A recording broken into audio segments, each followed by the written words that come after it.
Hello नमस्कार दोस्तों, आप सभी का स्वागत है क्रैक यूपीएससी विद अस में। आज जो कभी करने वाले हैं वो महात्मा गांधी की लाइफ के बारे में, और इसके थ्रू हम महात्मा गांधी के जर्नी के थ्रू हम मॉडर्न हिस्ट्री भी पढ़ेंगे। मेन पॉइंट जो महात्मा गांधी जी से रिलेटेड है, ये बेसिकली इंपॉर्टेंट है। जो अलाइड सर्विसेज के एग्ज़ाम हो रहे हैं हिमाचल प्रदेश में, तो हिमाचल की अभी वो पोस्ट निकली है, उसके लिए ज़्यादा इंपॉर्टेंट है। और बाकी वैसे भी इन जनरल भी ये इंपॉर्टेंट है, क्योंकि मॉडर्न हिस्ट्री कवर कर रहा है ये। तो मॉडर्न हिस्ट्री हर एक एग्ज़ाम में आता है। तो let's get started with this. तो सबसे पहले तो ये क्रोनोलॉजी है महात्मा गांधी की लाइफ से रिलेटेड। तो सबसे पहले तो उनका जो बर्थ है वो 2 अक्टूबर 1869 को हुआ था, पोरबंदर गुजरात में। उनकी शादी हुई थी कस्तूरबाई से 13 की एज पे 1882 को। और 1888 में वो इंग्लैंड पहुंच गए थे। 1893 में वो डरबन साउथ अफ्रीका चले गए थे। वो दादा अब्दुल्ला नाम के क्लाइंट मिले थे, उनके कुछ लीगल प्रॉब्लम्स थे, उसको सॉल्व करने के लिए। तो ये बेसिक एक नॉलेज हो गई इनके बारे में। 1893 में गांधी जी को रेशियल डिस्क्रिमिनेशन और ह्यूमिलिएशन भी फेस करना पड़ा था साउथ अफ्रीका में। और उनको फर्स्ट क्लास जो कैरिज वे था, उस डब्बा था ट्रेन का, उस पीटर मार्टिसबर्ग में स्टेशन में, वहाँ उनको वहाँ से बाहर फेंक दिया फर्स्ट क्लास डब्बे से। तो वो चीज़ उनको बेसिकली एक मोटिवेट कर गई कि ये फिर रेशियल डिस्क्रिमिनेशन हो रहा है, ह्यूमिलेशन हो रही है। तो 1894 में उन्होंने नटल इंडियन कांग्रेस का की स्थापना की। फिर 1899 में उन्होंने इंडियन एम्बुलेंस कॉप की स्थापना की, बोर्स वॉर के टाइम पे अंग्रेजों का साथ देने के लिए। तो ये हुआ 1894 में नटल इंडियन कांग्रेस, 1899 में इंडियन एम्बुलेंस कॉर्प्स की स्थापना की। और 1903 में उन्होंने बेसिकली जो है इंडियन ओपिनियन नाम का एक न्यूज़पेपर स्टार्ट किया साउथ अफ्रीका में। तो ये गांधी जी के उन बारे में है, हो गया है 1903 तक। फिर 1904 में उन्होंने क्या किया, फोनिक्स सेटलमेंट, जो फोनिक्स फार्म था उसकी एस्टेब्लिश उसको स्थापित किया नटल में। और ये किससे मोटिवेटेड था, ये किससे बेसिकली इंस्पायर्ड था, वो टॉल्स्टॉय फार्म, लियो टॉल्स्टॉय थे, एक राइटर थे, उन ऑथर थे, उनसे इंस्पायर होकर महात्मा गांधी ने फोनिक्स फार्म सेटलमेंट या फोनिक्स सेटलमेंट की स्थापना की थी 1904 में। फिर 1906 में टुक द वो ऑफ ब्रह्मचार्य 6 में लिया। 1908 में सत्याग्रह टर्म अडॉप्ट की महात्मा गांधी ने। वो जो मगन लाल गांधी का जो सत्याग्रह था, उससे इंस्पायर होकर इन्होंने सत्याग्रह टर्म को अडॉप्ट किया था। 1909 में हिंद स्वराज के बारे में हिंद स्वराज लिखा था। और 1910 में टॉल्स्टॉय फार्म एस्टेब्लिश किया था। वो टॉल्स्टॉय फार्म किसके, फोनिक्स फार्म के। फोनिक्स कब सेटल कब हुआ था, 1904 में।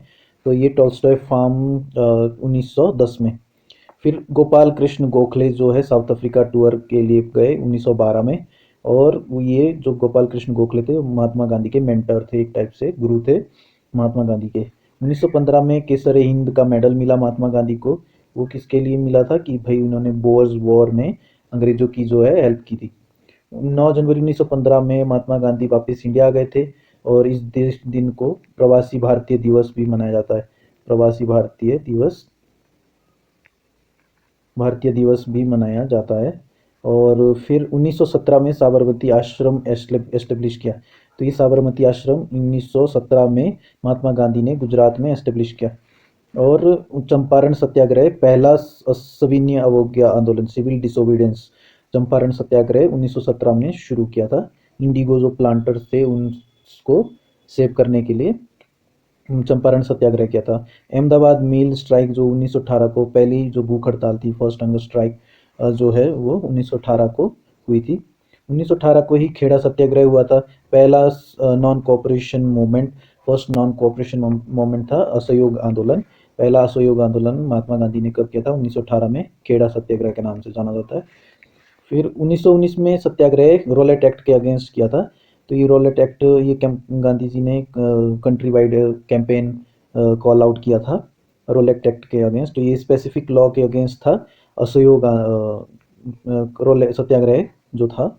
और फिर इस सत्याग्रह को ऑफ कर दिया जब मसक्कड़ हुआ, जलियांवाला बाग हत्याकांड हुआ, मसक्कड़ ऑफ अमृतसर जो हुआ।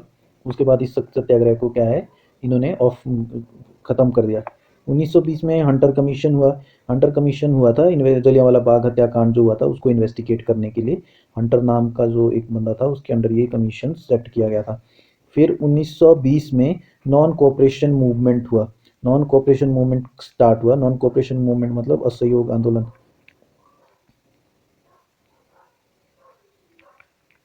असहयोग आंदोलन। तो ये थोड़ा सा अच्छे से नहीं लिखा है। तो नेक्स्ट जो है इसमें हमारे पास जो है वो है 1922 में बरदौली जो तालुका था वहाँ कुछ लैंड पेमेंट से रिलेटेड इशू था, तो उसके लिए सिविल डिसोबीडियंस किया था सविनय अवज्ञा आंदोलन। 1922 में जो हमारा अपना नॉन कोऑपरेशन मूवमेंट था, असहयोग आंदोलन, जो 1920 में स्टार्ट हुआ था, वो 22 में चौरा चौरी में पुलिस वालों की हत्या होने के बाद गांधी जी ने इसको कॉल्ड ऑफ कर लिया था और नॉन कोऑपरेशन मूवमेंट ख़त्म हो गया था। इस डिसीजन से पंडित नेहरू और बाकी सारे जो नेता थे वो काफ़ी नाराज़ थे कि जो मूवमेंट है, नॉन कोऑपरेशन मूवमेंट है, वो चलता रहना चाहिए था। फिर 1924 में पहली बार और आखिरी बार कांग्रेस का जो सेशन था बेलगाम में, कर्नाटक में, उसको प्रेजाइड किया था महात्मा गांधी ने। पहली बार प्रेसिडेंट बने थे कांग्रेस अधिवेशन के। और आखिरी बार उसके बाद इन्होंने कांग्रेस से बेसिकली कांग्रेस की जो सदस्यता थी वो छोड़ दी थी। Basically he left his membership of Indian national Congress. फिर 1925 में ऑल इंडिया स्पिनर्स एसोसिएशन उन्होंने स्टार्ट की थी, एस्टेब्लिश की थी। फिर अगर हम देखें तो इसमें 1925 में ही महात्मा गांधी ने अपनी ऑटोबायोग्राफी जो the story of my experiment with truth उसको पब्लिश किया था। तो बेसिकली ये 1920 या 1922 तक की ही स्टोरी है। उसके बाद की चीज़ें इसमें the my story of my experiment with truth में नहीं मैंशनड है। और ये गुजराती में लिखी गई थी महात्मा गांधी के द्वारा। इसको इंग्लिश में किसी और ने ट्रांसलेट किया है। इसका गुजराती जो नाम है सत्याना प्रयागो अथावा आत्मकथा। 1929 में क्या हुआ, पूर्ण स्वराज रेजोल्यूशन पास हुआ। जो लाहौर अधिवेशन था कांग्रेस का, लाहौर जो सेशन था वहाँ पे पूर्ण स्वराज रेजोल्यूशन पास हुआ था। उसी के कारण हम लोगों ने 26 जनवरी 1950 को ही जो है हमारा रिपब्लिक डे मनाते हैं। 26 जनवरी को ही हमारा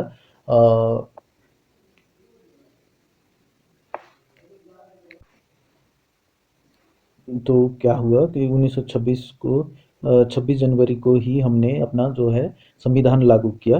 तो वो इसका मोटिवेशन यही था कि 26 जो जनवरी 1929 को पूर्ण स्वराज का रेजोल्यूशन पास हुआ था।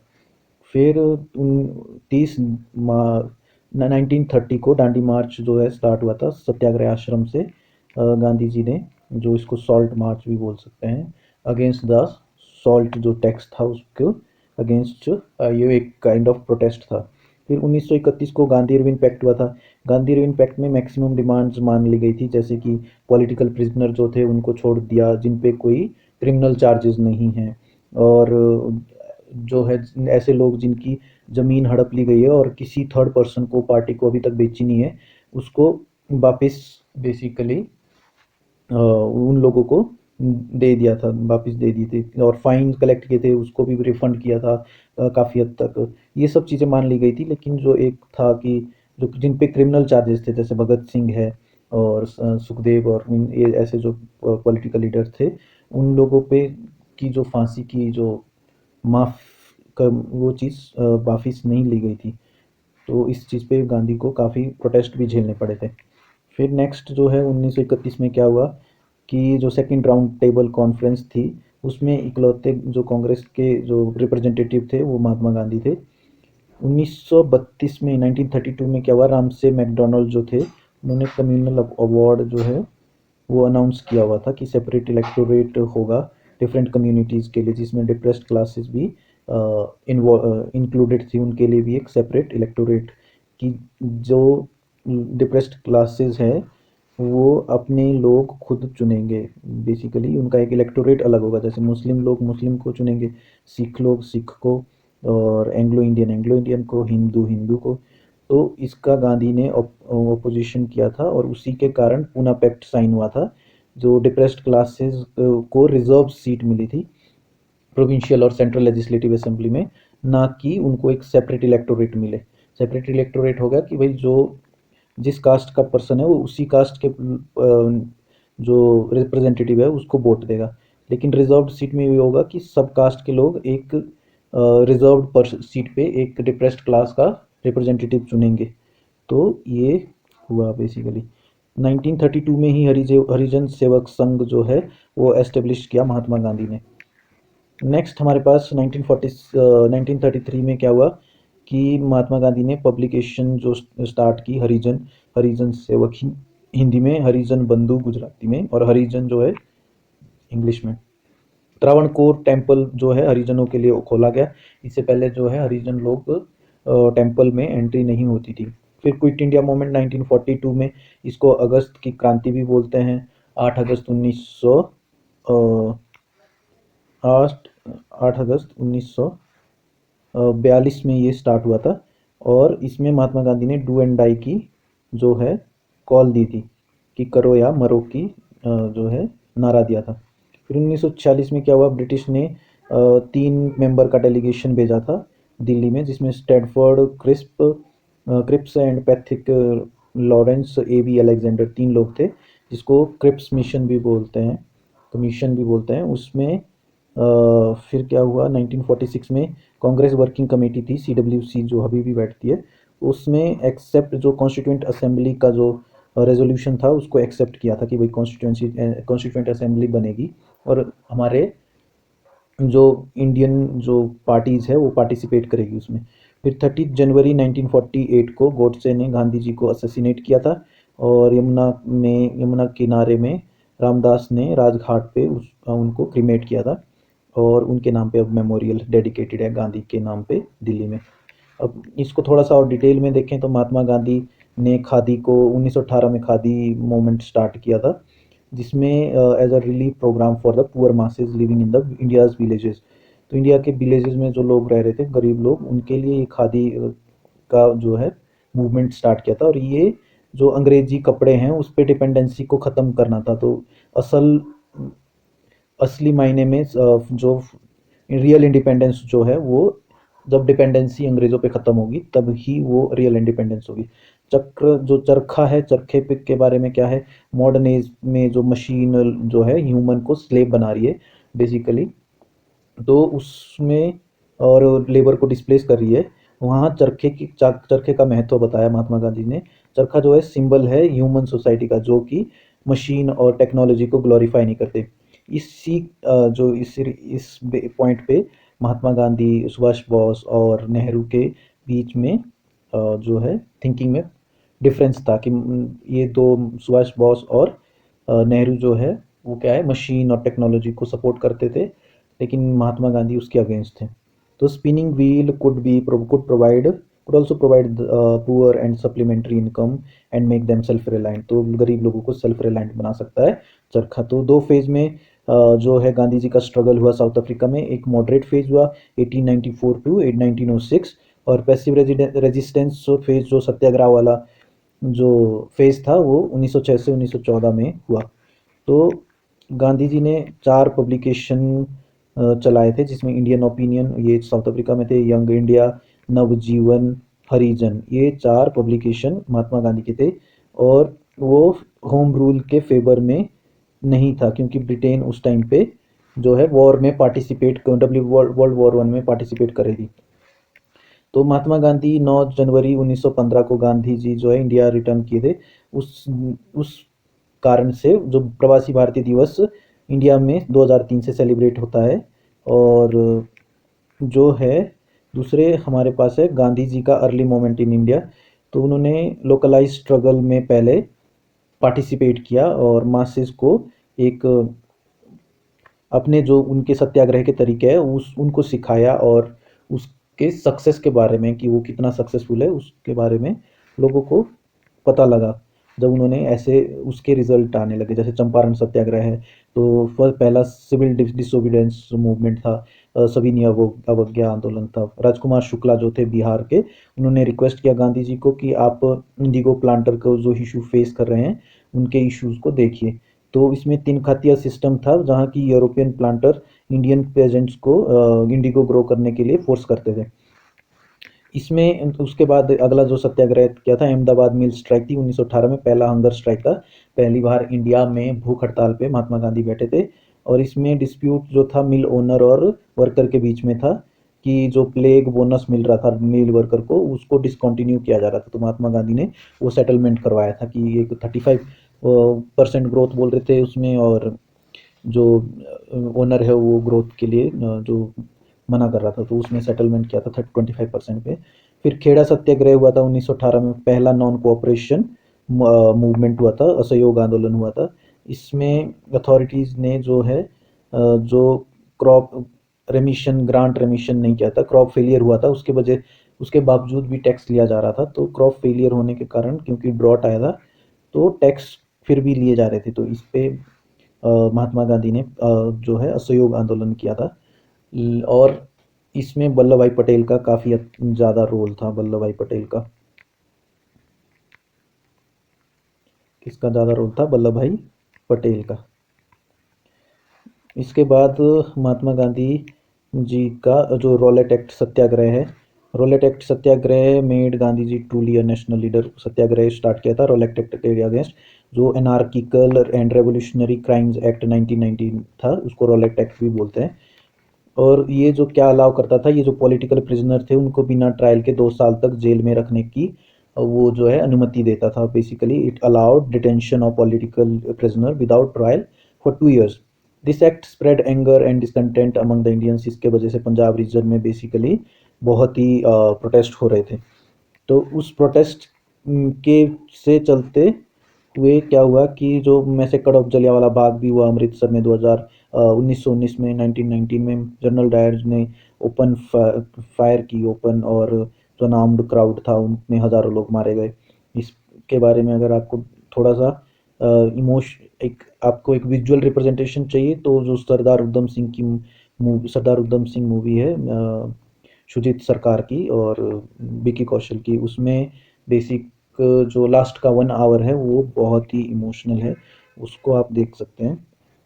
People had gathered Baisakhi day to protest against the arrest of, उनके जो लीडर थे सैफुद्दीन किचलू और सत्यपाल, जो 2 लीडर थे वो अरेस्ट हुए थे। तो बैसाखी के दिन सब लोग जो है उसके अरेस्ट के अगेंस्ट प्रोटेस्ट करने के लिए इकट्ठे हुए थे, अनआर्म्ड थे। जब वो ये सत्या बेसिकली जो मैसेकर हुआ उसके बाद रविंद्रनाथ टैगोर ने अपना नाइटहुड जो है वो रिनाउंस किया था, उनको नाइटहुड मिला था। महात्मा गांधी ने जो रॉलेट एक्ट के अगेंस्ट सत्याग्रह था उसको अब विड्रॉ कर लिया, और इस महात्मा गांधी ने इसको हिमालयन ब्लंडर का नाम दिया, और अपना केसर हिंद और गोल्ड मेडल वो वापस कर दिया जो उनको बोर्स वॉर के सपोर्ट के लिए मिला था। हंटर कमीशन आया 1920 में जिसने जलियांवाला बाग हत्याकांड को इन्वेस्टिगेट किया। फिर मॉडरेट फेज 2 फेज में था महात्मा गांधी का जो सत्याग्रह था वो 2 फेज में हुआ उधर साउथ अफ्रीका में। तो मॉडरेट जो था वो 1894 टू 1906 था, जिसमें कि वो पेटिशन सेंड करते थे, मेमोरियल लिखते थे साउथ अफ्रीकन लेजिस्लेचर को, कॉलोनियल सेक्रेटरी था लंदन में और ब्रिटिश पार्लियामेंट के लिए, लेकिन हुआ कुछ नहीं। और फेयर प्ले के एक्सपेक्टेशन के चक्कर में उन्होंने सेकेंड जो बोअर्स वॉर था उसमें एम्बुलेंस कॉर्प्स ऑफ इंडियन बनाई थी, जिससे कि जो ब्रिटिश को सपोर्ट कर रहे थे। आफ्टर सॉरी फॉर दिस, और आफ्टर वॉर क्या हुआ कि टोकन ऑफ ग्रेटिट्यूड के चक्कर उनको उस वही ग्रेटिट्यूड दिखाया अंग्रेजों ने, तो केसर हिंद दे दिया महात्मा गांधी को, जो कि उन्होंने जलियांवाला बाग हत्याकांड के बाद रिनाउंस कर दिया था। और ये महात्मा गांधी ने इस टाइम पे नटल इंडियन कांग्रेस सेटअप की थी और एक इंडियन ओपिनियन नाम का जो है न्यूज़पेपर स्टार्ट कर दिया था। फिर आया पैसिव रेजिस्टेंस और सत्याग्रह 1906 में। ये सेकंड फेज था सत्याग्रह का, पैसिव रेजिस्टेंस और सिविल डिसोबीडियंस। गांधी ने जो है पैसिव रेजिस्टेंस एसोसिएशन फॉर्म कर दी with the help of German friend था कैलन बैक। वो एक टॉल्स्टॉय फार्म 1910 में क्रिएट किया, टू हाउस सत्याग्रही, सत्याग्रहियों को रखने के लिए टॉल्स्टॉय फार्म बनाया। और टॉल्स्टॉय फार्म जो है वो गांधीयन जो आश्रम थे इंडिया में उसका प्रिकर्सर था, मतलब उससे पहले एक बनाया गया था। तो गांधी के जो सत्याग्रही के गांधी के अकॉर्डिंग सत्याग्रही कौन है? सत्याग्रही वो है जो कि satyagrahi was not to submit what consider wrong. अगर कुछ गलत है तो उसमें के आगे झुकना नहीं है। He was to remain truthful, non violent and fearless. तो अगर सत्याग्रही है तो वो हमेशा सच्चा रहेगा, नॉन वायलेंट रहेगा और किसी से डरेगा नहीं। He will never bow down before evil law और अनजस्ट लॉ। अगर कोई कानून अनजस्ट है, एविल है, तो उसके आगे झुकना नहीं है, उसको अपोज करना है किसी भी कॉस्ट पे। फिर गांधी जी के साउथ अफ्रीका में क्या क्या एक्सपीरियंस रहे? तो masses had immense capacity to participate and sacrifice for the cause that move them. ऐसा कोई भी कारण हो जिससे कि मासेस को अफेक्ट हुआ हो, तो वो मासेस में बहुत ज़बरदस्त कैपेसिटी है to participate and sacrifice, make sacrifices.